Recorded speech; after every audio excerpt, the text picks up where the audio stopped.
మనం ఆంథ్రోపాలజీ గురించి మనం నేర్చుకోబోతున్నాం. మానవుని శాస్త్రం గురించి. ఆహ్, చాలా మంచి విషయాలు అండ్ ఇంపార్టెంట్ విషయాలు మనం అందరం కలిసి నేర్చుకోవడానికి ప్రయత్నం చేద్దాం. సో, ఈ మానవుని శాస్త్రంలో ఈ ఈ ఈ ఆదివారం, అలాగే వచ్చే ఆదివారం ఈ క్లాస్ జరిగిద్ది. దాని తర్వాత మిగతా క్లాసెస్ కూడా జరుగుతాయి. సో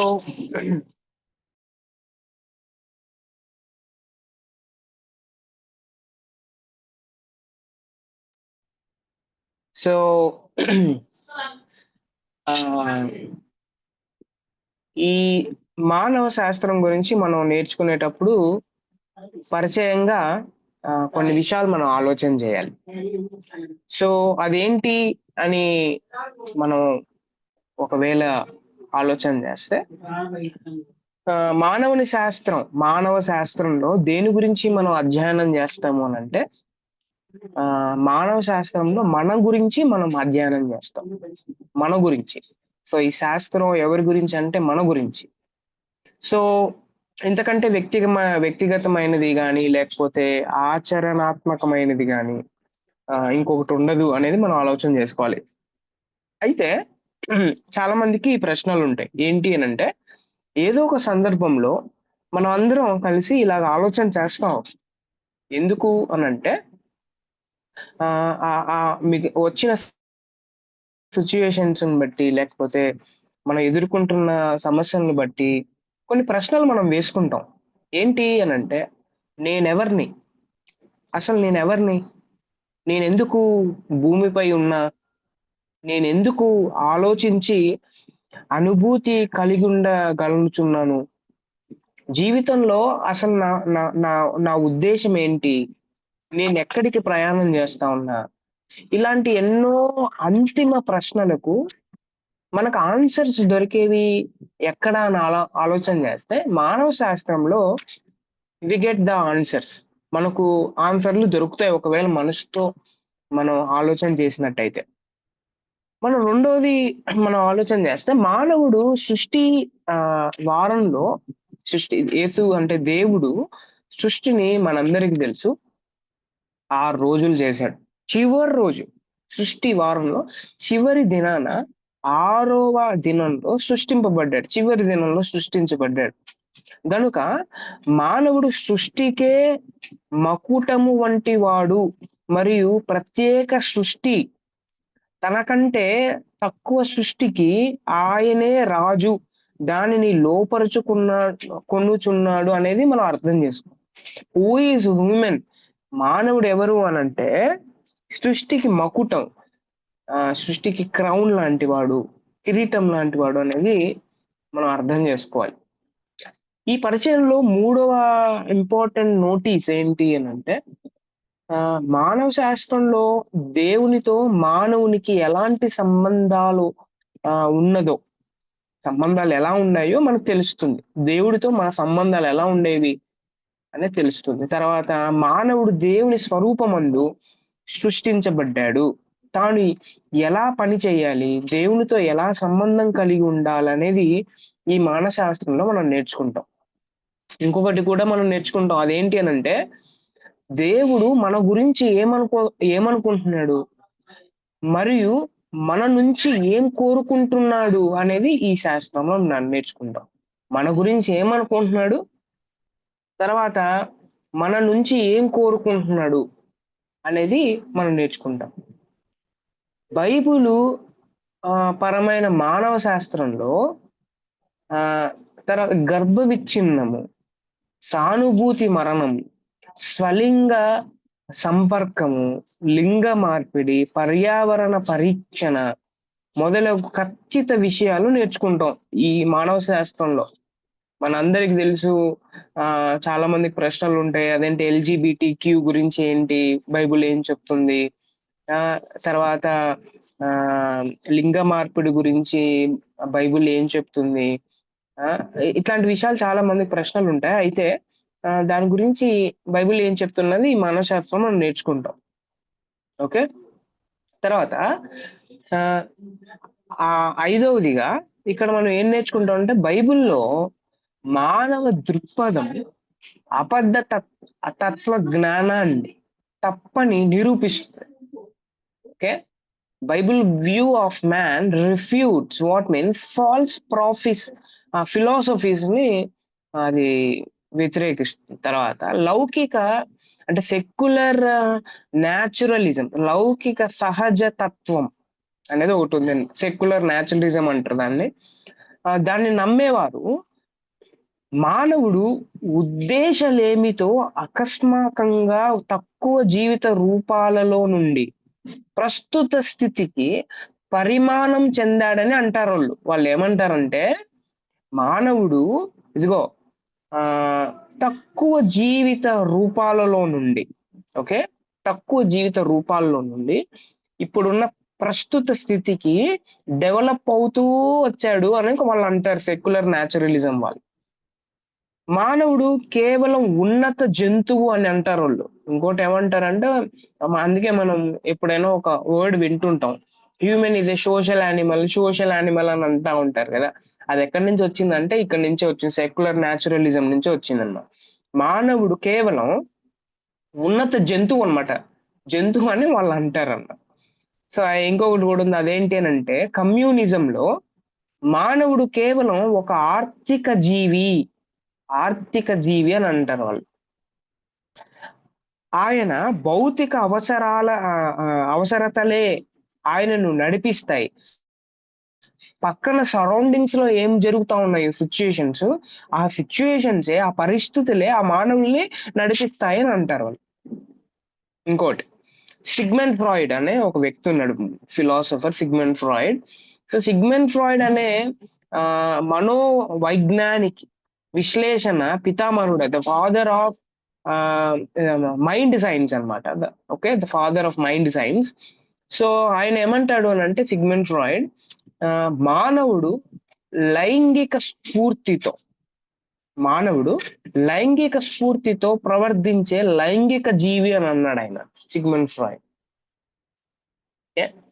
ఆధునిక ఉత్తరవాదులు వెళ్ళామంటారు అని అంటే ఆధునిక ఉత్తరవాదులు ప్రజలు తమ సామాజిక స్థితిగతులను బట్టి వారి యొక్క సామాజిక స్థితిగతులను బట్టి ప్రవర్తిస్తారే గాని అత్యున్నత నైతిక వాస్తవాలను బట్టి కాదు అని అంటారు వాళ్ళు. సోషల్ సిచ్యుయేషన్స్ బట్టి వాళ్ళు బిహేవియర్ ఇలా ఉంది, వారి మారల్ యాక్టివిటీస్ బట్టి కాదు వాళ్ళు అట్లా ఆలోచన చేసేది అని ఆధునిక ఉత్తరవాదులు అని అంటారు. రైట్. తూర్పు దేశ మతాలు ఓకే, సో ఈస్టర్న్ ట్రెడిషన్స్ ఉన్న వాళ్ళు హైందవ మతం మరియు బౌద్ధ మతం, జైనిజం ఇవన్నీ ఉన్నాయి కదా. సో టావోయిజం ఇలాంటివి ఉన్నాయి. సో ఇట్లాంటి వాళ్ళు ఏం చెప్తారు అని అంటే మానవుడు వారు నమ్మేది ఏంటి అని అంటే మానవుడు దైవాంశ సంభూతుడు, అంటే పరమాత్మలో ఆత్మ లీనం కావడమే మానవుని అంతిమ దాన్నేమంటారు అంతిమ లక్ష్యం అని చెప్తారు వాళ్ళు. ఎన్లైట్మెంట్ పొందడమే, లిబరేషన్ పొందడమే, ఓకే, పరమాత్మలో విలీనం కావడమే అంతిమ అంటే లక్షణం, లేకపోతే అంతిమ వాడి పర్పస్ అని అంటారు అన్నమాట. రైట్. సో ఇవన్నీ వీటన్నిటి గురించి బైబిల్ చెప్పమని ఒకవేళ సమాధానం బైబిల్ మనకిస్తే, ఓకే, బైబిల్ కి సమాధానం ఇస్తే, సో బైబిల్ ఏం చెప్తుంది డైరెక్ట్ గా ఇవన్నీ రాంగ్ అని చెప్పింది. ఓకే, ఇవన్నీ తప్పు అని బైబిల్ నిరూపిస్తుంది అని biblical doctrine, okay, biblical doctrine అనే పుస్తకంలో పేజ్ నెంబర్ 400 నుంచి మీరు చదవగలిగితే then you can know all these processes. ఇంకా పరిచయంలో ఒక విషయం ఉంది, దేవుడు మానవుని గురించి ఎక్కువ ఆలోచించాడు అనే విషయం మనం అర్థం చేసుకోవాలి. చాలా ఎక్కువ ఆలోచన చేశాడు ఆయన మానవుడి గురించి. కాబట్టి మనం కూడా ఆలోచించాలి. మనం పొందుకున్న జ్ఞానమంతా అనగా నిజమైన ఆరోగ్యకరమైన జ్ఞానమంతా 2 భాగాలుగా ఉంది, దైవ జ్ఞానం మరియు మనలను గురించిన జ్ఞానం. 2 జ్ఞానాలు, రైట్? అర్థమవుతుందా? ఒకటి దైవ జ్ఞానం, రెండోది మనలను గురించిన జ్ఞానం. ఈ మాట ఎవరంటారంటే జాన్ కాల్విన్ అని అంటాడు. John Calvin. ఓకే.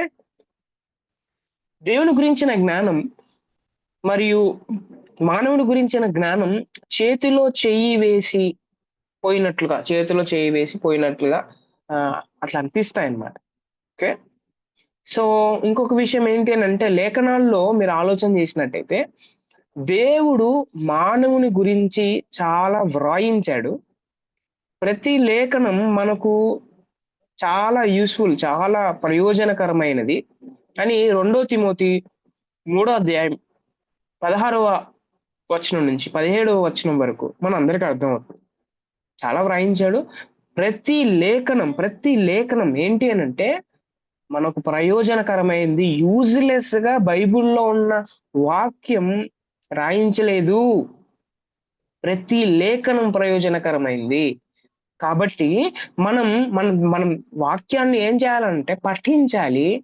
తర్వాత ఏం చేయాలంటే ఆ వాక్యాన్ని పఠించిన తర్వాత మనకేం జరుగుతుందనంటే మనకు మేలు కలిగిద్ది మనకి. మేలు. రైట్? సో వాక్యాన్ని పఠించాలి. వాక్యాన్ని చదవాలి, వాక్యాన్ని ధ్యానం చేయాలి, వాక్యాన్ని అర్థం చేసుకోవాలి. సందర్భానుసారంగా అది మన జీవితాలకి అప్లై చేసుకోవాలి. ప్రత్యేకంగా ఒకవేళ దేవుని సేవ చేయువారు దీన్ని, ఎవరైతే సేవ చేస్తున్నారో దేవుని సేవ, సో దీన్ని ఏం చేయాలంటే మనస్కరించాలి. వారు ఇతరులను ప్రేమించి వారికి సేవ చేయుట ద్వారా యేసును ప్రేమించిన వారవుతారు. ఓకే.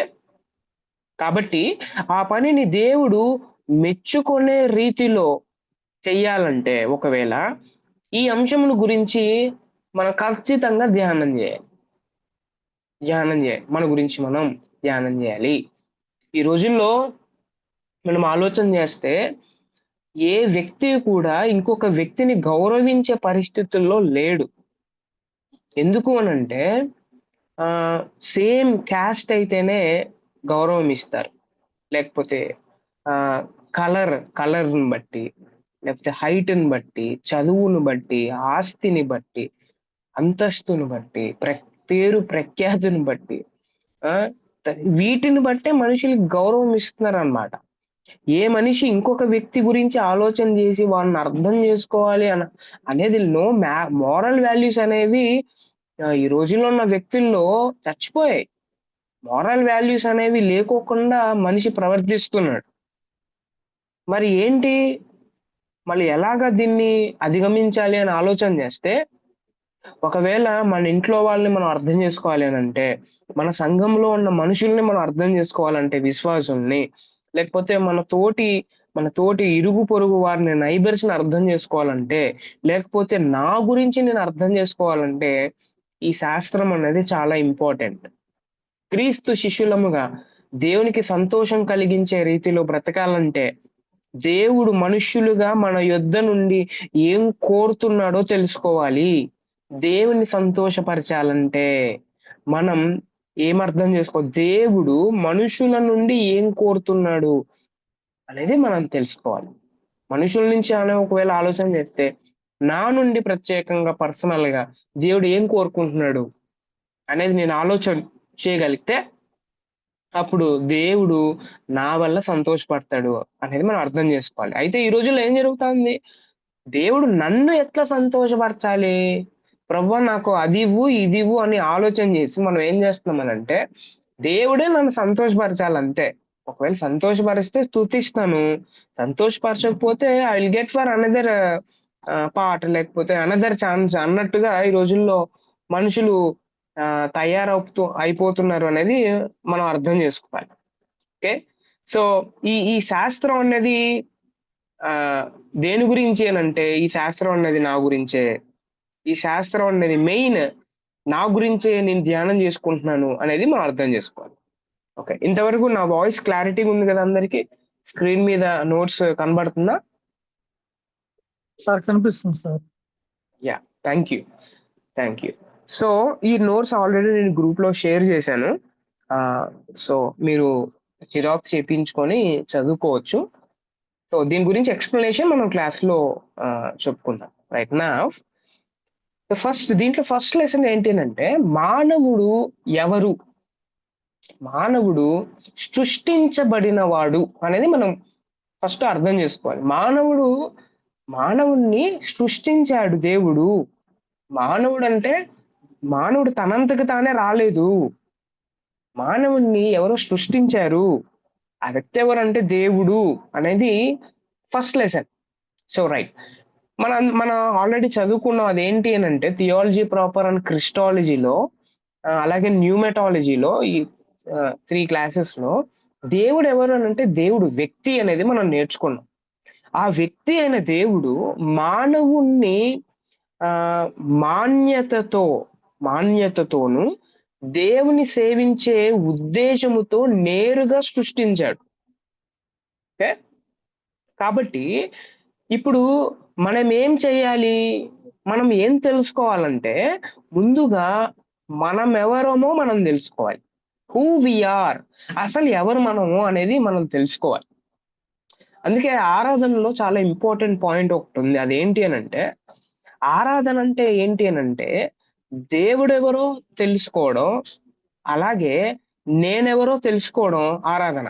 దెన్ నేనెవరో నాకు అర్థమైనప్పుడు, నేను ఎంత ఎంత పాప స్థితిలో ఉన్నానో నాకు అర్థమైనప్పుడు, దేవుడు ఎట్లాంటి స్థితిలో ఉన్నాడో నాకు అర్థమైనప్పుడు, దెన్ అప్పుడు నా హృదయంలో నుంచి వచ్చేది ఏంటి అని అంటే ఆరాధన.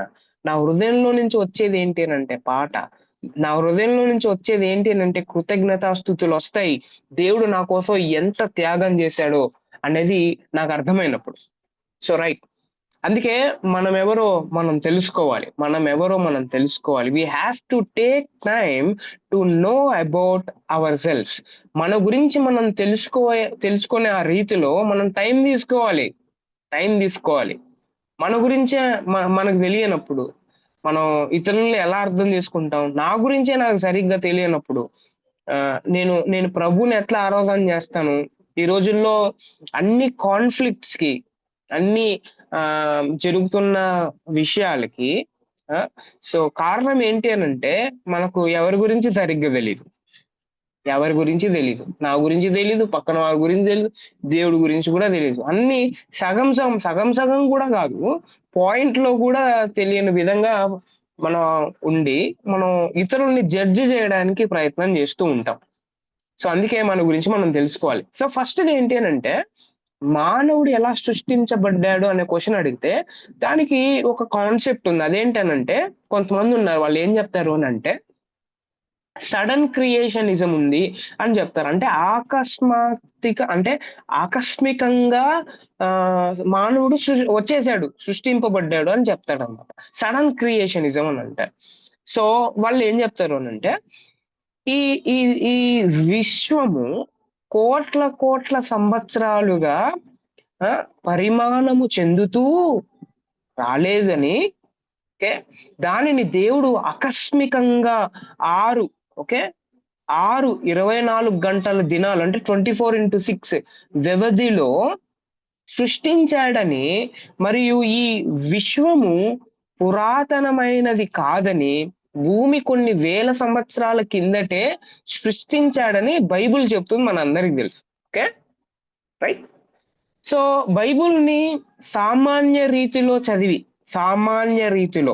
ఓకే, అంటే మామూలుగా చదివి అర్థం చేసుకుంటే ఈ విషయం స్పష్టం. మామూలుగా అట్లా చదివేస్తే మన అందరికి అర్థమైపోతుంది. అయితే ఈ వాదములోనే దేవుడి గొప్పతనం, దేవుని శక్తి, దేవుని మహిమ కనబడుతుంది.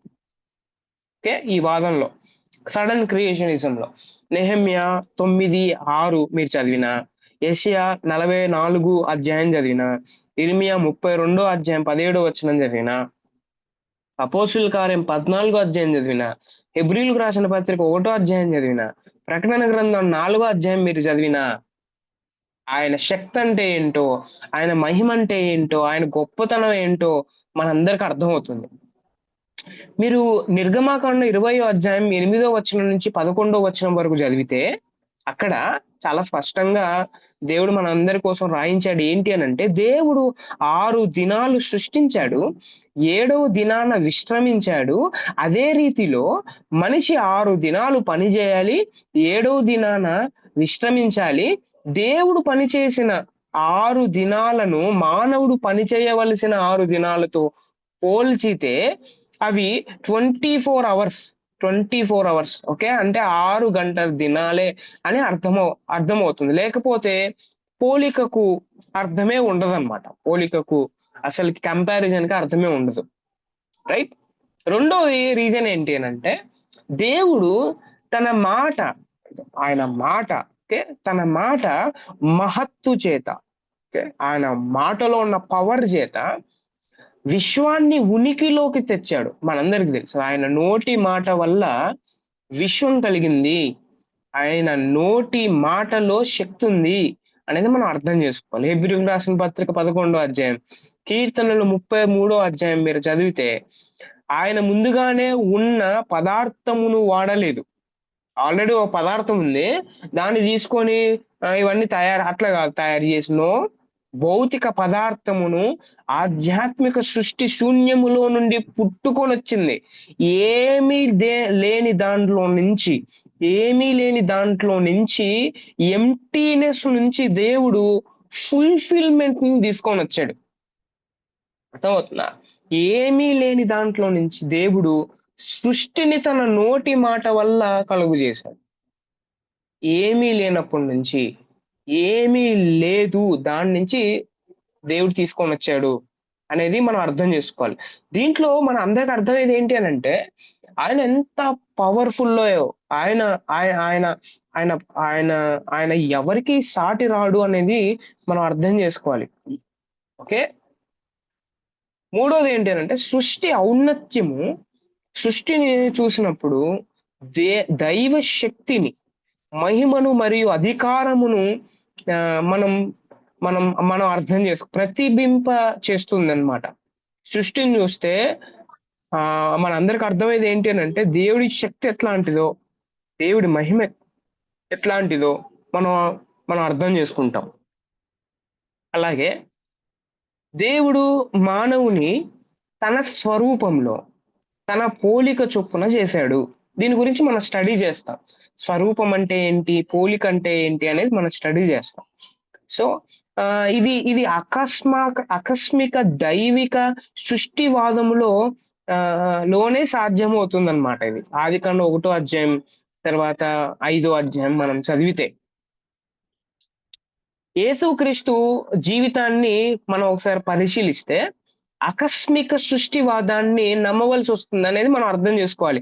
యోహాను సువార్త 1వ అధ్యాయం, కొలస్సీయులకు రాసిన పత్రిక 1వ అధ్యాయం మీరు చదివితే, అలాగే మార్కు సువార్త 10వ అధ్యాయం 6వ వచనం ప్రకారం పదార్థ సృష్టికి, మానవుని సృష్టికి పెద్ద విరామం లేదని అర్థమవుతుంది. మనందరికి తెలుసు. ఓకే. ఇది ఇది ఇది ఆకస్మిక సృష్టివాదాన్ని బలపరుస్తుంది. చాలా చాలా రూఢిపరుస్తుంది. యేసు తక్షణమే చేసిన అద్భుతాలు దీనికి సాక్ష్యం ఇస్తాయి. యేసు ప్రభు చేసిన అద్భుతాలు, సడన్ గా కళ్ళు రావడం, సడన్ గా కాళ్ళు రావడం, తర్వాత సడన్ గా గాలి ఆగిపోవడం, ఓకే, సడన్ గా చనిపోయిన వాడు కూడా బ్రతకడం, ఇవన్నీ చూస్తే దేవుడు సడన్ గా చేయగలడు, ఏదైనా చేయగలడు. ఆయన ఏమి లేని దాంట్లో నుంచి అన్నీ తీసుకొని రాగలడు అనేది మనందరికి అర్థమవుతుంది. దాన్ని రూఢిపరుస్తుంది అనమాట సడన్ క్రియేషనిజం. రైట్? తర్వాత భవిష్యత్తులో విశ్వాసులు క్షణములో మార్పు పొంది మహిమ దేహాలు పొందుకుంటాం. మనందరికి తెలుసు అది. యేసుక్రీస్తు ప్రభువు రెండో రాకడలో జరిగే విషయాలు. సడన్ గా సమాధులు తెరవబడి సడన్ గా ఏమైపోతారు అంటే, విశ్వాసులు చనిపోయిన వాళ్ళందరూ క్షణంలో మహిమ దేహాలు పొందుకుంటారు. వారు ఆయనతో పాటు ఉండడానికి కొనిపోబడతారు. ఈ సడన్ గా జరిగిపోతుంది, క్షణంలో జరిగిపోతుంది అన్నమాట.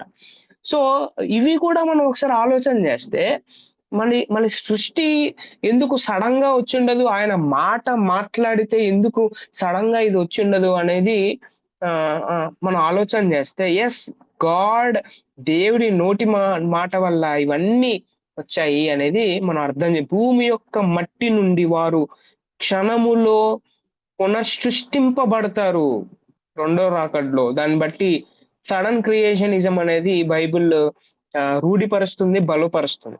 2 పేతురు 3వ అధ్యాయం మీరు ఒకవేళ చదివితే 3 వచనాలు 10 నుంచి 13 వచనాల వరకు దేవుడు పాత ఆకాశమును భూమిని మహావేంద్రముతో ఒక్క క్షణములో లయం చేసి మరొక్క క్షణములో నూతన ఆకాశమును నూతన భూమిని సృష్టిస్తాడు అని పేతురు గారు చెప్తారనమాట. సో ఇది కూడా ఆలోచన చేస్తే సడన్ క్రియేషనిజం అనేది ఎస్ ఇట్ ఈస్ పాసిబుల్ అనేది మనకు అర్థం అవుతుంది. ఆదికాండం 1వ అధ్యాయం 2వ అధ్యాయం మీరు చదివితే ఆ దేవుడు ఆకస్మికంగా 6 దినాల్లో సృష్టించాడని మనకు అర్థం అవుతుంది. ఓకే, మీరు మీరు మీరు దీంట్లో దినము అనే మాట వస్తుంది హెబ్రీ భాషలో. దీనిలో యోమ్ అని అంటారు అనమాట. ఓకే, యోమ్ హెబ్రీ భాషలో యోమ్ అంటే ఏంటి అని అంటే పగలు లేదా 24 గంటల దినం అని అర్థం అనమాట. సో ఆదికాండం 2వ అధ్యాయం 4వ వచనం ఆ వచనం తప్ప, ఓకే, ఆ వచనం తప్ప ప్రజలకి ఇది తేలికగా అర్థం అవుతుంది అనమాట. 24 అంటే ఒక దినంలో తయారు చేసేసాడు ఆయన, 24 hours లో తయారు చేసేసాడు అంటే మన ప్రజలకి అర్థం కావాలని ఆ భాషలో దేవుడు మనకు రాయించాడు. సీ మై పవర్, నా పవర్ ఎట్లాంటిది అని అంటే, నా శక్తి, నా మహిమ ఎట్లాంటిది అని అంటే, ఇదిగో మీ అందరికీ అర్థం కావాలని నేను మోషే ద్వారా రాయించేది ఏంటి అంటే, I can make this creation in 24 hours that it is impossible for you. So దేవుడి యొక్క శక్తి, దేవుని యొక్క మహిమ ఎంత గొప్పదో మనం అర్థం చేసుకోవాలి. సో రెండోది ఏంటి అని అంటే, దినము యోమ్ అను మాట సంఖ్యలతో కలిపి ఒకవేళ వాడినప్పుడు 3వ దినం, 4వ దినం అట్లా ఉన్నాయి కదా అదే అధ్యాయంలో. సో అది 24 గంటల దినాన్నే సూచిస్తుంది. 3వ దినం, 4వ దినం అంటే 4th డేలో 24 hours, 5th డేలో 24 hours, ఫస్ట్ డేలో 24 hours, సెకండ్ డేలో 24 hours. ఆ టైంలో ఇది చేశాడు, అది దినాన్ని సూచిస్తుంది అన్నమాట. హెబ్రీ భాషలో యోమ్ లేకపోతే యోమీమ్ అంటే బహువచనం, ప్లూరల్ గా అనే పదాలు మనం చూస్తే ఇది 700 టైమ్స్ పైగా, 700 సార్లకు పైగా పాత నిబంధనలో మనకు కనబడుతుంది ఈ యోమ్ లేకపోతే యోమీమ్ అనే మాటలు. అవి అక్షరార్థ దినాలు తప్ప మరొకటి కానే కాదు. ఇది కేవలం నంబర్స్ కి సూచించేది. ఇది మనం అర్థం చేసుకో. ఓకే, యోమ్ అనే మాట. సో ఇంకొకటి ఉంది, అస్తమయము ఉదయము. ఈ మాటలు ఉన్నాయి కదా, అస్తమయము ఉదయము అనే ఈ మాటలు ఆదికాండం 1వ అధ్యాయం 5వ వచనం నుంచి స్టార్ట్ అయితే, పాత నిబంధనలో అస్తమయము ఉదయం అనే ఈ మాటలు 100కు పైగా ఈ పదాలు వాడబడ్డాయి. 100కు పైగా 24 గంటల దినాలు అని దీని అర్థం అన్నమాట. అస్తమయము ఉదయము అని కొంతమంది అంటూ ఉంటారు, కొంతమంది ఇలాంటి ప్రశ్నలు వేస్తూ ఉంటారు. ఏంటి అని అంటే, అసలు సూర్యుడు దేవుడు చేసింది తర్వాత కదా, అయితే సూర్యుడి కన్నా ముందు ఫస్ట్ చేసింది ఆకాశం భూమి కదా. సో సూర్యుడు చంద్రుడు లేనప్పుడు అస్తమయము ఉదయం ఎట్లా అవుతుంది అని చాలా మంది ప్రశ్నలు అడుగుతూ ఉంటారు. అస్తమయము ఉదయము అని అంటే సూర్యునితో పని లేదు. అది ఏంటి అని అంటే 24 hours కి 24 గంటలకి సంబంధించిన పదం అది. It is not about sun and moon. Okay, ఇది మనం అర్థం చేసుకోవాలి. సో ఇంకోటి ఏంటి అని అంటే, ఆదాములో నుండి కొన్ని వేల లక్షల సంవత్సరాలకు హవ్వ పరిమాణం చెందలేదు. ఓకే, ఆదాము నుండి కొన్ని సంవత్సరాల తర్వాత, కొన్ని లక్షల సంవత్సరాల తర్వాత హవ్వ రాలే, అలా కాదు. కానీ దేవుడు ఆమెను ఆదాములో నుండి, మనకు బైబిల్లో చాలా స్పష్టం, తక్షణమే వ్యక్తిగతంగా సృష్టించాడు. అది ఎలా సాధ్యం? అది అది ఎట్లా సాధ్యం? అది దేవుడికి మాత్రమే ఆయనకే సాధ్యం అది. స్త్రీ, పురుషులిద్దరూ వారి మధ్యలో ఎక్కువ వ్యవధి లేకుండా దేవుని చేత సృష్టింపబడ్డారు అనేది మనం మనం అర్థం సడన్ క్రియేషనిజం. ఓకే. దేవుడు ఏమైనా చేయగలడు ఆయన. ఆయన అన్నీ సాధ్యం ఆయనకు అనేది మనం అర్థం చేసుకోవాలి. ఆదికాండం మొదటి 2 అధ్యాయాలు క్రొత్త నిబంధనలో దాదాపు క్రొత్త నిబంధనలో దాదాపు 30 సార్లు ప్రత్యక్షంగా గాని, సూచన ప్రయత్నం గాని వాడబడ్డాయి. 30 టైమ్స్. ఆదికాండంలో ఉన్న 2 అధ్యాయాలు, ఒకటో అధ్యాయం, రెండో అధ్యాయం కొత్త నిబంధనలో 30 సార్లకు పైగా వాడబడతాయి. అది ప్రత్యక్షంగా, లేకపోతే పరోక్షంగా, లేకపోతే పారబుల్‌గా, లేకపోతే సూచన మెటాఫారికల్‌గా వాడబడ్డాయి. రైట్? దేవుడు ఆకస్మిక సృష్టిని 6 అంటే 24 గంటల వ్యవధిలో క్యాలెండర్ దినాల్లో చేశాడని మన అంటే ఆ రోజుల్లో క్యాలెండర్‌లు ఈ రోజుల్లో మనకు అర్థం కావాలని దేవుడు మనందరి కోసం రాయించాడు అనేది మనం మనం అర్థం చేసుకోవాలి. Sudden creationism. సో దీన్ని బట్టి మనం అందరూ అర్థం చేసుకోవాల్సింది ఏంటి అనంటే, దేవుడికి అసాధ్యమైనది ఏదీ లేదు. ఆయన ఏమైనా చేయగలడు. ఆయనకు ఏదైనా తయారు చేయాలంటే ఏదో ఒక పదార్థం అవసరం లేదు. ఎంప్టీనెస్‌లో నుంచి కూడా ఆయన తెప్పించగలడు, సృష్టించగలడు అనేది మనం అర్థం చేసుకోవాలి. సో దీన్ని బట్టి మనం ఒకవేళ అప్లికేషన్ పార్ట్ ఒకవేళ ఆలోచన చేస్తే మన పరిస్థితులు ఏదైనా, లేకపోతే మనకు చేతకానిది ఏదైనా, లేకపోతే అది ఉంటేనే ఇది జరిగిద్ది అని మనం అట్లా ఆలోచన చేస్తాం. కానీ దేవుడికి అది అది సాధ్యం కానిది కాదు అది. ఆయనకు సాధ్యం. ఆయన ఏదైనా చేయగలడు. అసలు జరగదు, ఇంకా కాదు అని అన్నా కూడా ah, so if definitely we will believe God, దేవుడి మీద మనం ఆధారపడితే ఆయన చేయగలడు. ఆయన చేయగలడు. ఆయనకు అసాధ్యమైనది ఏదీ లేదు అనేది మనం అర్థం చేసుకోవాలి. సో అందులోనే రెండో పార్ట్ ఏంటి అనంటే, ఆదాము చరిత్ర పురుషుడు ఇది కట్టు కథ కాదు. ఇది స్టోరీ గాదు. లేకపోతే ఎవరో ఇది పుట్టించింది కాదిది. ఓకే. సో దేని గురించి మనం ఆలోచన చేద్దాం. సంఘ చరిత్రలో ఆదాము చారిత్రాత్మక పురుషుడు అనే విషయాన్ని ఆహ్, 1800 అంటే సంవత్సరాలు ప్రశ్నించనే లేదు. ఎవరు ప్రశ్నించలే. ఎందుకు ప్రశ్నించలే? వాళ్ళకి తెలుసనమాట అది. చరిత్రాత్మక పురుషుడు వాళ్ళకి తెలుసు.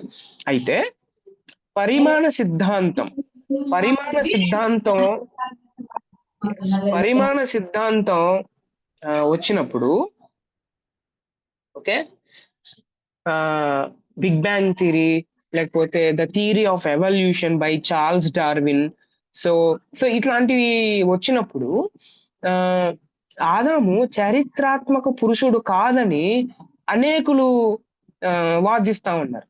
ఎప్పుడైతే వీళ్ళు extreme philosophy, the conflict between science and philosophy, లేకపోతే సైన్స్ అండ్ రిలీజియన్ అనే ఒక చిన్న కాన్సెప్ట్స్ ఉన్నాయి. సో ఆ కాన్సెప్ట్స్‌లో ఇట్లాంటి ఫిలాసఫీస్ చెప్తారనమాట. ఎవరు ఏ ఫిలాసఫీ కరెక్ట్ అనేది. సో దాంట్లో ద థియరీ ఆఫ్ ఎవల్యూషన్, తర్వాత బిగ్ బ్యాంగ్ థియరీ, సో ఇట్లాంటివన్నీ ఉన్నాయి సిద్ధాంతాలు. ఇవన్నీ వచ్చినప్పటి నుంచి అసలు ఆదాం లేడు. అది వీళ్ళేం చేశారంటే ఒక స్టోరీని వాళ్ళు పుట్టించారు, కల్పించారు అని వాళ్ళు చెప్తా ఉంటారు. అయితే ఆదాము చరిత్ర పురుషుడని రుజువు చేసే కొన్ని రుజువులున్నాయి. ఎవిడెన్సెస్ ఉన్నాయి.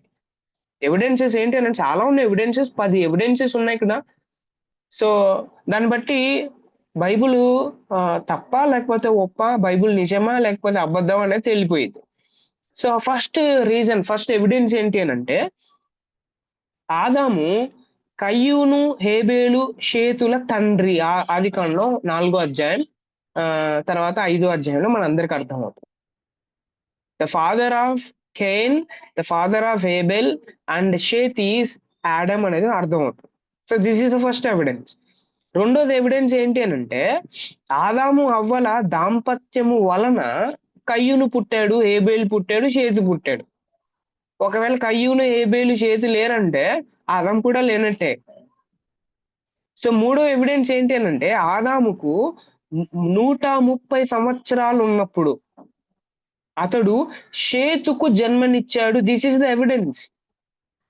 130 ఇయర్ ఎంత క్లారిటీగా రాశారు బైబిల్లో.